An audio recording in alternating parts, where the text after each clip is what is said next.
And a pleasant good evening on night number 2 of the 2025 NFL Draft. This is the continuation of the 580 Sports Talk 2025 NFL Draft-stravaganza with the Kansas City Chiefs with 2 picks in short order scheduled here very soon. The 63rd overall pick and 66th overall pick. The first a second rounder, the second a third rounder. We will be live and reacting to those picks as they happen, or if they don't happen, if there's a trade, we'll react to that as well as we continue on our 580 Sports Talk NFL Draft-stravaganza. I don't know why I was getting return audio of myself there. That was kind of, I know why. Anyway, that threw me off a little bit, but anyhow, we are live. I'm Dan Lucero. Brendan Dworzinski and Spencer Dupuy are here. We are at pick number 60. Presently, the Denver Broncos are on the clock. It is their first pick of the second round. We just recently saw another AFC West team make a pick, the Las Vegas Raiders taking TCU wide receiver Jack Besh. And now it is the Broncos who are on the clock and sending somebody up to the podium for their pick to add to the selection of Jahdae Barron, who was their surprise first-round pick a little bit at number 20 overall. And here the Broncos, with their second rounder, number 60 overall, select a running back, which is fitting with Monty Ball up on the podium, the former Wisconsin and Broncos running back. It is R.J. Harvey out of UCF, and we got a chance to see R.J. Harvey play in the Big 12 this last season. I really like R.J. Harvey. I figured the Broncos would go running back at some point, and this is not I think it's a pretty good pick, to be honest with you. I like R.J. Harvey. I think he's going to be an explosive option in the running game. The Broncos were not explosive on the ground this last season. They had some explosiveness with R.J. Harvey. Yeah, I think, we talked so much during the lead up to this, mostly from the local college kid perspective, whether you're, Devin Neal at KU or DJ Giddens at K-State, who's the better prospect, when are they going to go, et cetera. And I tried to, I don't know if I got this point across, but tried to make it clear that I think a lot of this draft, after you got past the first 4 guys, which was Ashton Genty, Amarian Hampton, and the 2 backs from Ohio State, it really just comes down to what flavor do you like the best? What sort of things do you want? Do you want the shiftiness, the explosiveness, the all-around game, the top-end speed? What are you looking for? Like, I don't necessarily think R.J. Harvey was the best player available there. I think there are other players from the Big 12, frankly, who are better pro prospects. But if that's the kind of explosion Denver was looking for, you can understand why they would take a player like that. So R.J. Harvey is the pick, and now Spencer's Commanders on the board. I always forget number 61. I always forget the second round. We're going real fast because the pick just happened. We just reacted to it, and as I looked over, the Commanders' pick has already been announced. Well, go ahead, Spencer. React to the pick. Let us know what you think of the new Washington Commander. Cornerback Trey Amos out of Ole Miss, first team All-SEC in 2024. His draft comp is Pat Surtain, so I've not watched a ton of Amos at Ole Miss, but I think it's a good pick. As I think I mentioned the other day that I had them going corner at the end of the first round, but I like Amos. Obviously, I think a lot of players drifted around that could have been fringe end of round 1. We're now pushed to the middle of round 2, so it changes some things up, but he's a very physical guy. And I think it'll be a good asset to the secondary that is vastly improved over the past 12 months after they got Mike. Why am I forgetting his name? Minkah Fitzpatrick. No, Mike Sainristil. The draft last year, yeah. Yes. Yeah. Mike Sainristil they got last year, and then they got that trade with the Saints. So they've really put in work on their offensive line and in the defensive backfield this last 12 months. With Adam Peters at the helm, and I love it because that's 2 places in the last 10 years that I've been embarrassed to be a Washington fan. is the offensive line, and then the fact that they just let people go all the way down the field. So yeah, you had Washington going corner in round 1 in our mock draft contest. So yeah, here they address the need. They get a player that I think some thought had a chance to be a late first round pick. He was certainly popping up in some late round mocks, late first rounds in some mocks, including I think at least 1 or 2 of ours. So a good value find for the Commanders, Trey Amos at number 61. The Bears are up at 62, and then the Kansas City Chiefs will be on the clock for their first pick in a 4-pick span. They have 2 picks in a 4-pick span. The second round will end, the third round will begin, and the Chiefs will pick second in the third round after picking second to last here in the second round. Thanks for being with us here on our 580 Sports Talk YouTube channel, on Facebook at WIBW News. If you are watching live, drop a comment. Let us know what you think of the picks, what you'd like to see the Chiefs do here at number 63.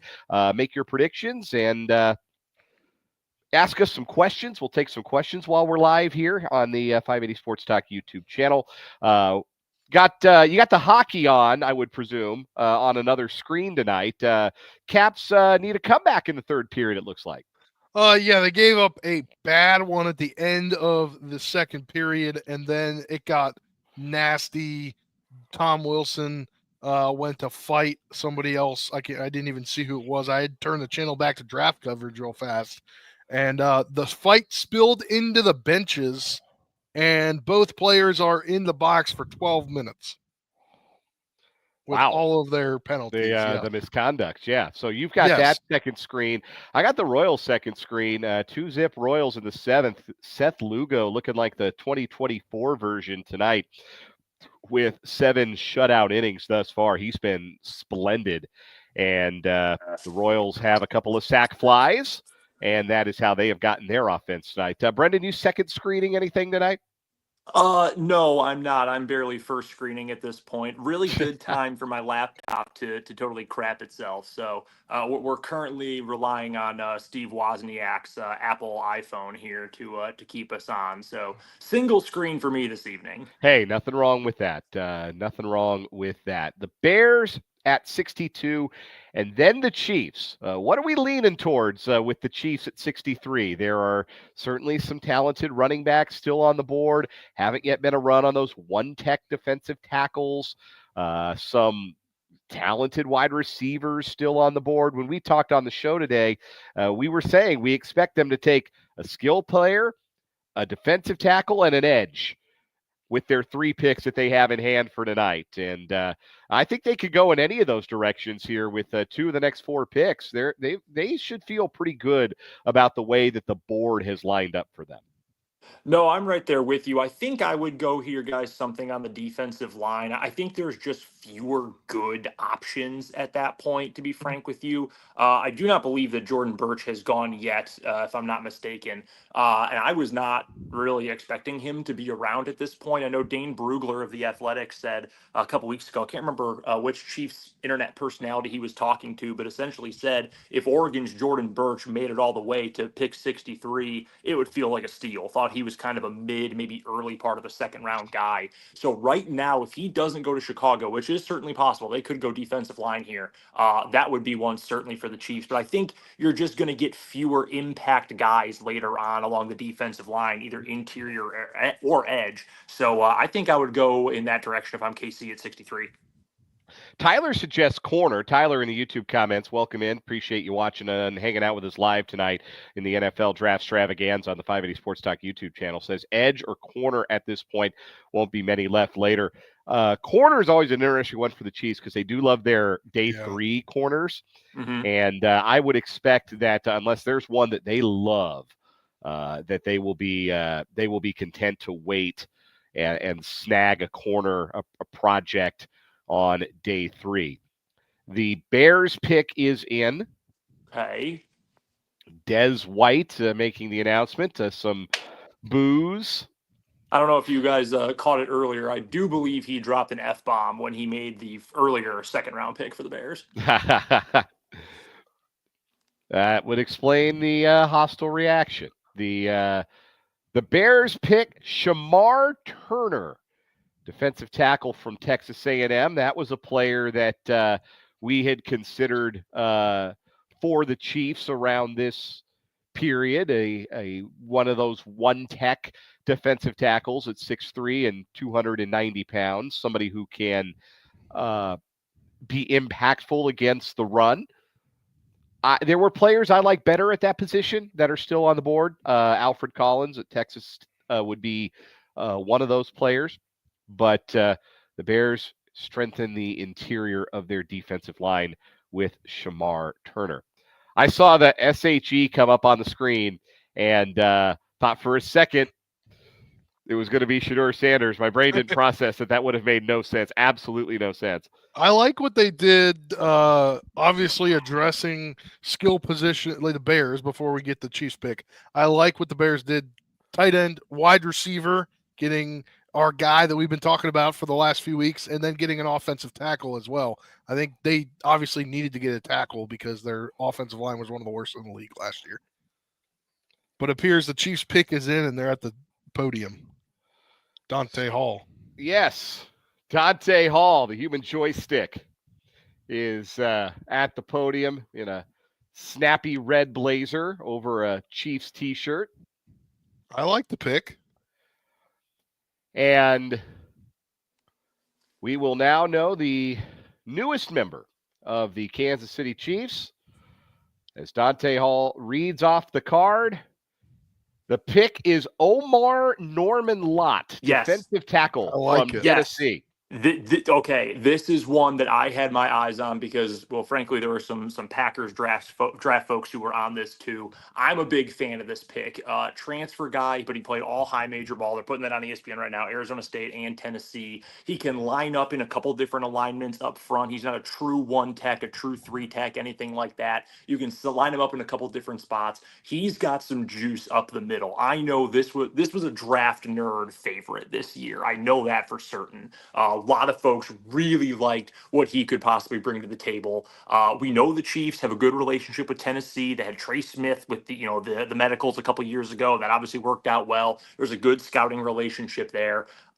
This might not have been one that was on everybody's radar, but this one gets my stamp of approval. I really, really like that pick. So yeah, I like this pick as well. I actually mocked him to the Chiefs earlier today. I did a second round mock between on the PFF between the Commanders and the Chiefs, just to see kind of who would be there, who would shake out to be there by the time we were at this point. And I mocked him to the Chiefs at this point because I saw him available. I really like him. I think the pressure that he can get from the interior is great.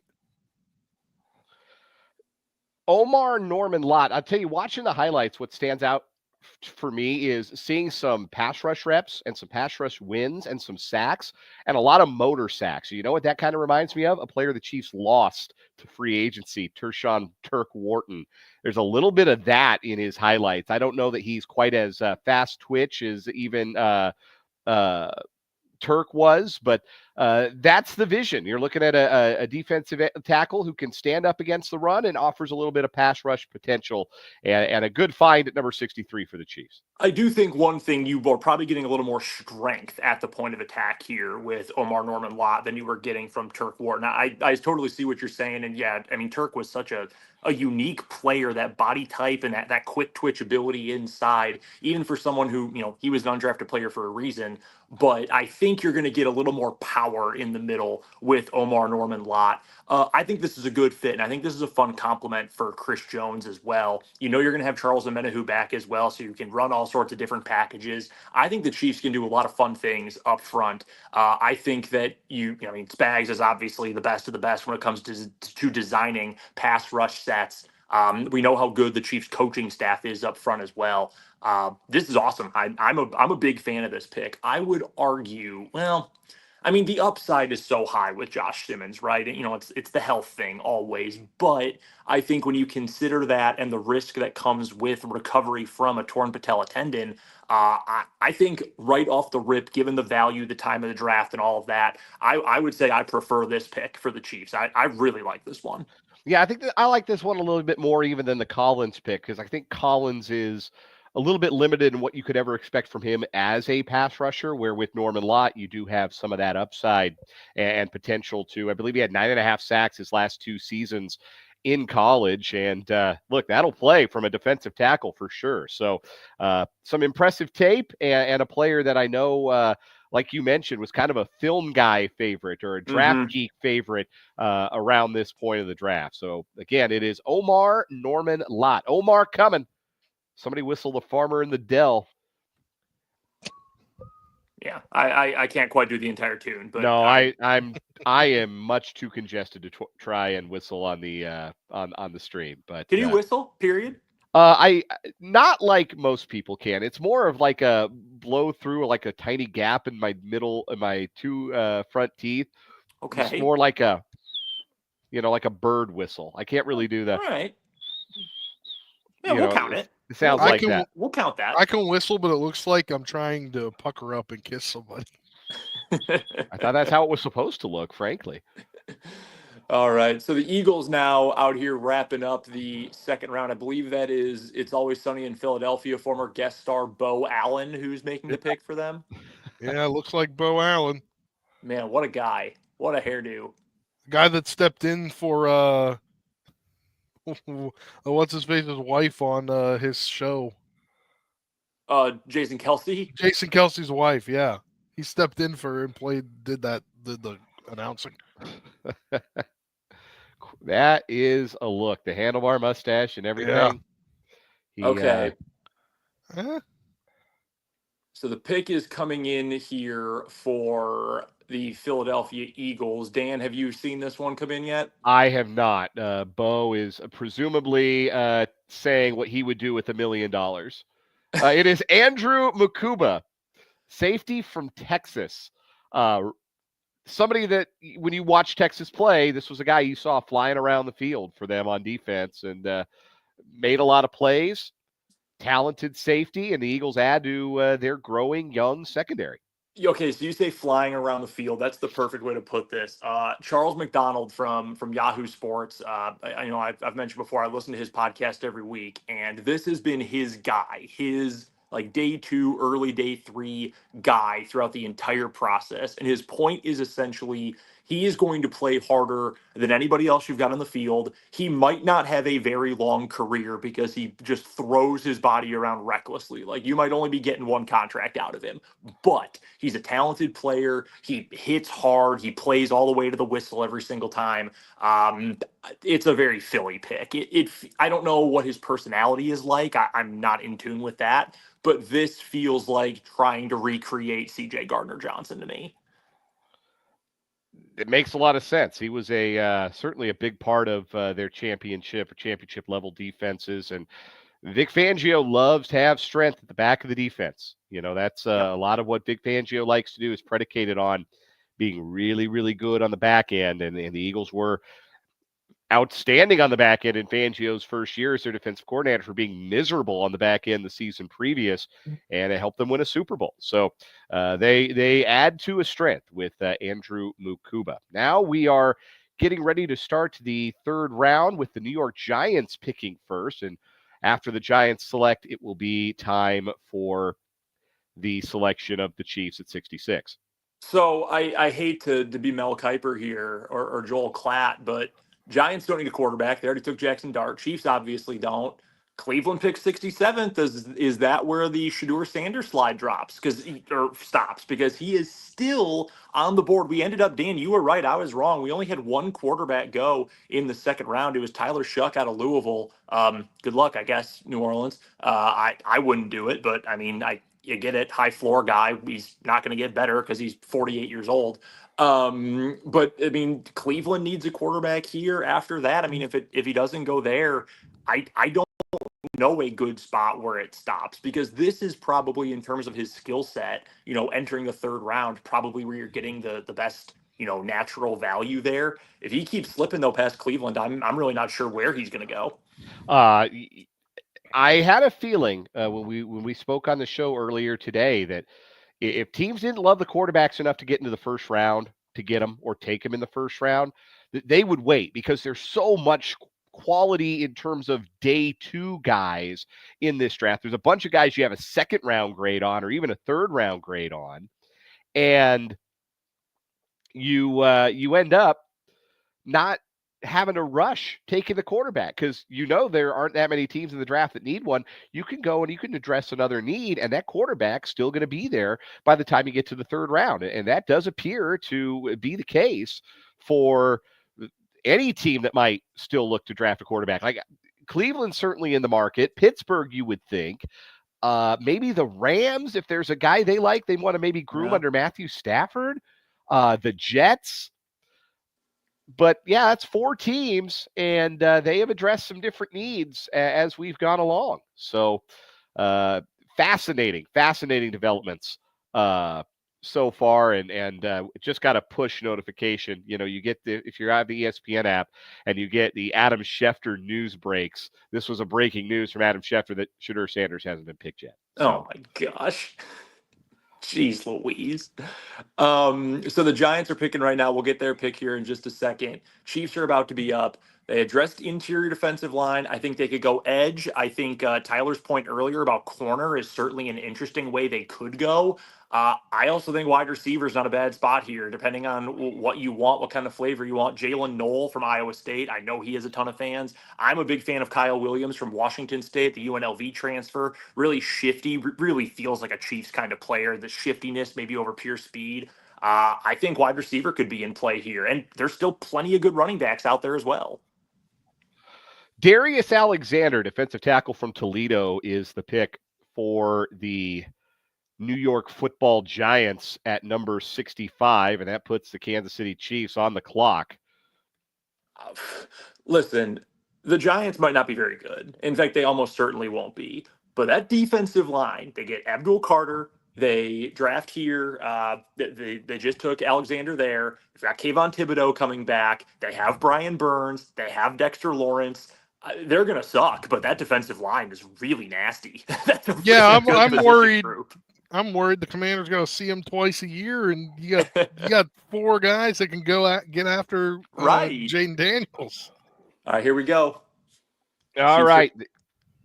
Chiefs are on the clock. They have already selected tonight Omar Norman Lott, defensive tackle from Tennessee, and the pick is in. I think they can still afford to wait on running back. I think this is going to be edge. My prediction here is that they go edge. I think you have a good thought about that, Dan. Good thought there. So they are going to go after another high major defensive lineman here. It is defensive line for the Chiefs. It is Ashton Gillott. Is that how it is? Or Gillott? I'm pretty sure she said Gelati. Ashton Gelati, by any name. He's a Kansas City Chief. Edge, Louisville. Yeah.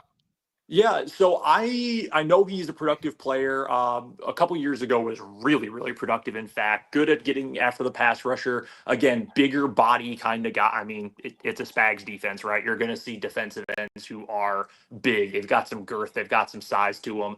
26 and a half career sacks in college. It's funny. This is kind of like the anti-George Karlaftis, not in terms of like the size or what you're getting out of them, but more so just the production element. Because Karlaftis, remember, it was such a big deal. He only had 2 sacks his final year at Purdue. Gelati was extremely productive at Louisville for some pretty good Cardinals teams. They were dang good this past year, in fact. So, I mean, that's like a solid 3rd round edge rusher, right? That feels like it's pretty accessible value right there. I hadn't seen him in a ton of mock drafts ahead of this point, so I think that's probably pretty much, consensus accurate value.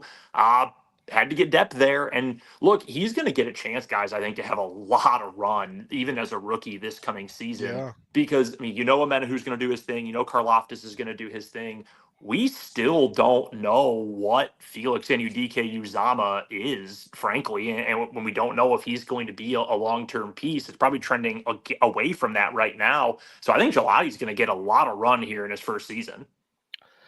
One thing that stood out immediately when you watch the highlights, you saw some highlights of him rushing the passer from the inside. You saw him kick to the inside, get one-on-one with some guards and win some matchups. And yep. You know that Steve Spagnuolo values pass rush versatility, the ability to move guys in and out, to rush them from the interior, to rush them from the outside. He's gotten the most of Chris Jones doing things like that. Charles Omena, who's been a really good fit in the defense because of that. Mike Dana's another one who's been a good fit in the defense over the years because of those traits. And Gelati appears, at least on film, to have that sort of versatility where he can rush from the edge and he can also kick inside. And the Chiefs are needing guys who can impact the quarterback, impact the pass rush. They did not have enough of those guys last season. It really showed in comparison in the Super Bowl to an Eagles team that was oozing them from their ears. So if Gelati adds to a stable of pass rushers, this can be an effective draft. But yeah, draft pick. But yeah, this is one that's a little bit of a surprise. I hadn't seen this name in a lot of mock drafts at this stage. No, which is always funny, you know, like Omar Norman Lott, I had seen him for a couple different teams at that part of the draft where he ended up. Gelati, I'm right there with you, Dan. I have not seen that name a lot. But, you know, you're talking third round. You want guys who are going to rotate in. You want guys who are going to be contributors, maybe not day one starters, but you expect something out of them during their careers, especially early in the third round. It feels like depth right away, but if you think it's high-end depth with starter potential, then yeah, it's certainly worth the flyer. I don't think that changes my opinion that my favorite pick so far is Omar Norman Lott, though. That one pretty handily, I think, for me, is my favorite pick for this Chiefs class right now. I don't dislike any of them in a vacuum or as part of the overall roster build here, but I do have I do really like that pick. That to me is a real standout, good value, good player kind of selection. Gelati more so like, hey, it's a little bit of a flyer, but you've got some upside, and you can never go wrong banking on high effort edge rushers. There's always going to be some kind of value in that. And I think you're really trying to push Felix here, right? Like, I think it could be his replacement. Yeah, or I mean, obviously you got Omeni who's back on another 1-year deal, I believe, right? And then Karloff just needs a contract extension. So are you kind of futuring yourself, not just this year, but beyond too? Yeah, I mean, because you think they're good? Yeah, you're trying to, you know, find that depth long term. This is a draft where the Chiefs really had to find a couple of different positions, you know, for depth for the future with all these guys on 1 year, maybe 2-year deals, and I think that makes a lot of sense for Gelati. By the way, to interject, the Browns just picked not a quarterback, but they did pick one of the most unique players in all of college football. I don't know if you guys have seen this. I have not seen it. I'm just saying, they got Harold Fannin out of Bowling Green. I really like the pick. That's a fun player. Yeah, I'm curious what they're going to do. I imagine with Stefanski, he's an H-back. I imagine they'll line him up a lot in the backfield as opposed to, you know, true inline tight end. God, he was awesome, though. He was so good at Bowling Green. Yeah, it's a fun pick for the Browns. The Chiefs next up at number 95. So we're going to step aside. We'll have a reaction to the 95th pick, and maybe we'll go toward the end till the end of the draft at that point, or close to the end of the draft, or day 2 of the draft by the time the Chiefs are ready again at number 95. I still think they might move up. They might use that extra fifth they got from Philadelphia. If there's a wide receiver or running back sitting there that they're worried about getting sniped, I think they might move up in the third round. That would be a very Brett Veach thing to do. The Royals just wrapped up a 2-0 win over the Astros. Lucas Ursaga 1-2-3 ninth. 8 innings, a 3-hit ball for Seth Lugo, and the Royals have won 5 in a row. So the boys in blue playing some ball. Took them some time, but they got there. All right, guys. Second round, as the third round is just underway. Give me your favorite pick before we wrap up this particular NFL Draft-stravaganza stream. What was your favorite pick of the second round, Spencer? Ooh, I think I got to go with the Chiefs. I like where they went going defensive tackle, and I mocked this guy today. Like I was going through the mock draft and I found him. He was left on there when the Chiefs had the pick, and I'm going to say that. I'm going to say Omar Norman Lott. Norman Lott. Brendan, favorite pick of the second round? You know, it probably feels to a lot of folks like a luxury because they already have Ramondre Stevenson, but I love TreVeyon Henderson to New England. Daniel Jeremiah at NFL Network said he's one of the best pass protecting backs that he's graded in a long time. He's a good runner. We know that. He's explosive, but you're adding even more help in a couple different facets for Drake May. I love that. Also, it makes me sick to say, but the Bears getting Luther Burden was a good pick. That's a really freaking good pick for Ben Johnson and the Bears. Yeah, man. You gave Ben Johnson Luther Burden. You gave Ben Johnson the best open field receiver in the draft. Man, that might be a problem for the NFC North. I will say this, and again, it makes me sick to say, but I think Luther Burden at his best can be better than Jameson Williams. And we saw what he was able to get out of Jameson Williams this past year. That's going to be dangerous. That is going to be very dangerous. I thought a couple of picks early in the second round were exceptional. Houston getting Jaden Higgins. Yes. You started seeing a bunch of teams trade back after Higgins went off the board, which was a pretty clear sign that he was a target for some teams at wide receiver. I know you were really high on Higgins. And then I love what Seattle did moving up for Nick Emenwari from South Carolina with the 35th pick. That is the kind of athletic safety that fits a Mike McDonald defense, kind of a Kyle Hamilton vibe. Another player he got compared to a lot coming out of college, Cam Chancellor. That makes my heart sing. So I think that's a great fit. Brings him and Devin Witherspoon can bring some of that nasty back, some of that attitude back to a Seattle defense that has lost it in recent years. I think Las Vegas made another really good pick. Darian Porter at corner from Iowa State at number 68 now. I thought that's a really good pick. I think Vegas. Who knew? They hired a real coach and they hired a real GM. They quit screwing around with famous people and Josh McDaniels. And look, they're drafting well. It feels like there is competence. Competence has been restored to the as Al Davis would say it, the greatness of the Raiders. Hey, look, man, like I don't think even with a great draft, they can be a contender by any means, but a marathon starts with a single step, and I think they've taken some really good ones here. Still might finish fourth in the division, but Besh is a good player, the wide receiver they got. Darian Porter's an awesome athlete. Ashton Genty's great. Sometimes you just need to draft ballers, and of course, Pete Carroll's going to do that.